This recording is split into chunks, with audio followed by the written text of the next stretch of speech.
ఇప్పుడు చిన్న ఎన్టీఆర్ ఉంటాడు ఊర్లో, ఫాదర్ లాగా ధైర్యవంతుడు కాకుండా పీరికోడ్లా తిరుగుతూ ఉంటాడు.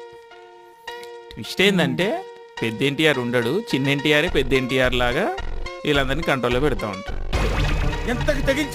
దేవరా ట్రైలర్ చూసిన తర్వాత ఈ రేగడి ఛానల్ అతను స్టోరీ ఇలా ఉండబోతుందని ఒక ఇమాజినేషన్ చేశాడు అనమాట. నాకు కూడా ఎందుకో కరెక్ట్ అని అనిపిస్తుంది, ఇలా ఉండొచ్చు అని. అండ్ ఇంకొంచెం వేరేలా కూడా అనిపిస్తుంది. అదేంటి అంటే చిన్న ఎన్టీఆర్ పెద్ద ఎన్టీఆర్ లాగా అతను యాక్ట్ చేస్తూ అక్కడున్న జనాల్లో ఒక ఫియర్ని క్రియేట్ చేస్తుంటాడు. అంటే వాళ్ళ నాన్న ఒకప్పుడు ఎలా ఉన్నప్పుడు ఎలా భయం ఉండేదో ఆ భయాన్ని క్రియేట్ చేస్తున్నాడు. కానీ ఒకనొక టైంలో తెలిసిపోతుంది చిన్న ఎన్టీఆర్ ఇట్లా చేస్తున్నాడు, పెద్ద ఎన్టీఆర్ లాగా యాక్ట్ చేస్తున్నాడని. సో అలాంటి టైంలో చిన్న ఎన్టీఆర్ని పట్టుకొని కట్టి కొట్టేసిన తర్వాత ఎండ్లో పెద్ద ఎన్టీఆర్ వస్తాడేమో అని నాకు అనిపిస్తుంది. అండ్ అదే అనుకుంటా షార్క్ సీన్ మనం ట్రైలర్లో ఎండ్లో చూస్తాం కదా,